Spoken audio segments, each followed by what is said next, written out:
Nang pasimula ay nilikha ng Diyos ang mga langit at ang lupa. At ang lupa ay walang anyo at walang laman.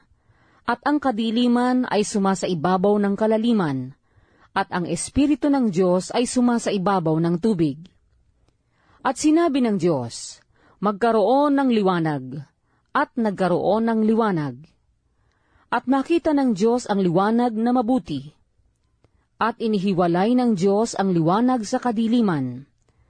At tinawag ng Diyos ang liwanag na araw, at tinawag niya ang kadiliman na gabi. At nagkahapon at nagkaumaga ang unang araw.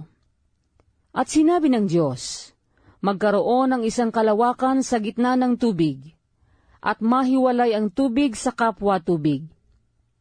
At ginawa ng Diyos ang kalawakan, at inihiwalay ang tubig na nasa ilalim ng kalawakan sa tubig na nasa itaas ng kalawakan, at nagkagayon.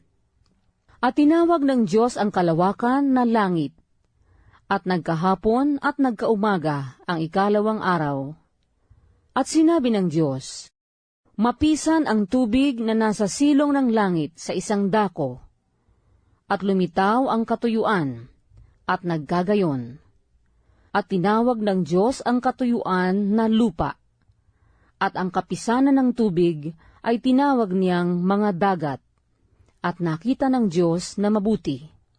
At sinabi ng Diyos, sibulan ang lupa ng damo, pananim na nagkakabinhi, at punong kahoy na namumunga ayon sa kanyang pagkakahoy, nataglay ang kanyang binhi sa ibabaw ng lupa, at nagkagayon.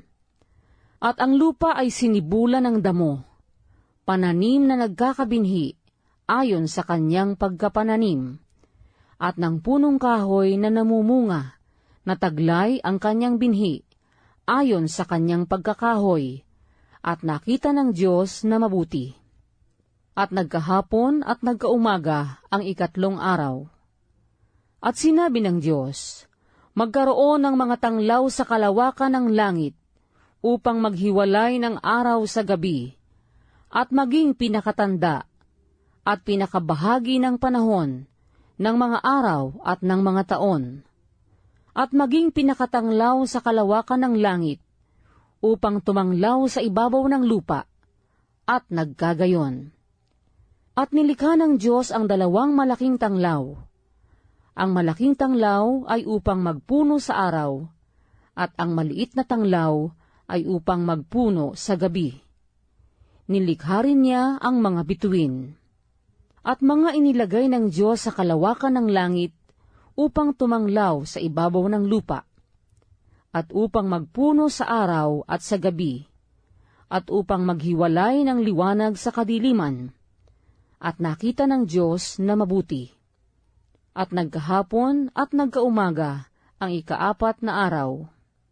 At sinabi ng Diyos, bukala ng sagana ang tubig ng mga gumagalaw na kinapal na may buhay, at magsilipad ang mga ibon sa itaas ng lupa, sa luwal na kalawakan ng himpapawid. At nilikha ng Diyos ang malalaking hayop sa dagat, at ang bawat may buhay na kinapal na gumagalaw, na ibinukal na sagana ng tubig, ayon sa kani-kanyang uri, at ang lahat na may pakpak na ibon, ayon sa kani-kanyang uri, at nakita ng Diyos na mabuti. At mga binasbasa ng Diyos na sinabi, kayo'y magpalaanakin at magpakarami, at inyong punuin ang tubig sa mga dagat, at magpakarami ang mga ibon sa lupa. At nagkahapon at nagkaumaga ang ikalimang araw. At sinabi ng Diyos, bukalan ang lupa ng mga may buhay na kinapal, ayon sa kani-kanyang uri ng hayop, at ng mga kinapal na umuusad, at ng mga ganid sa lupa, ayon sa kani-kanyang uri, at nagkagayon. At nilikha ng Diyos ang ganid sa lupa, ayon sa kanyang uri, at ang hayop ayon sa kanyang uri, at ang bawat umuusad sa ibabaw ng lupa, ayon sa kani-kanyang uri, at nakita ng Diyos na mabuti. At sinabi ng Diyos, lalangin natin ang tao sa ating larawan, ayon sa ating wangis, at magkaroon sila ng kapangyarihan sa mga isda sa dagat, at sa mga ibon sa himpapawid, at sa mga hayop, at sa buong lupa, at sa bawat umuusad na nagsisiusad sa ibabaw ng lupa. At nilalang ng Diyos ang tao ayon sa kanyang sariling larawan. Ayon sa larawan ng Diyos siya nilalang. Nilalang niya sila na lalaki at babae. At sila'y binasbasa ng Diyos, at sa kanila'y sinabi ng Diyos, kayo'y magpalaanakin at magpakarami, at kalatan ninyo ang lupa, at inyong supilin, at magkaroon kayo ng kapangyarihan sa mga isda sa dagat, at sa mga ibon sa himpapawid, at sa bawat hayop na gumagalaw sa ibabaw ng lupa.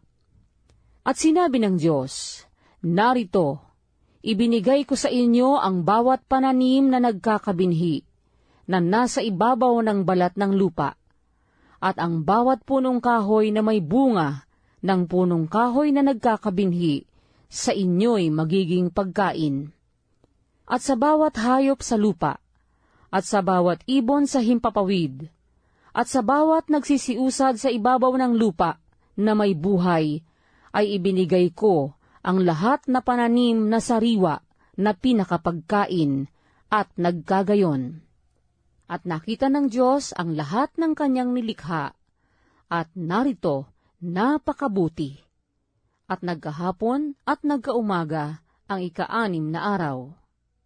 At nayari ang langit at ang lupa, at ang lahat na natatanaw sa mga iyon.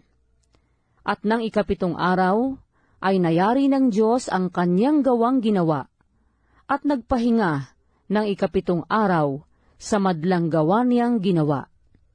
At binasbasa ng Diyos ang ika-7 araw at kanyang ipinangilin, sapagkat siyang ipinagpahinga ng Diyos sa madlang gawang kanyang nilikha at ginawa.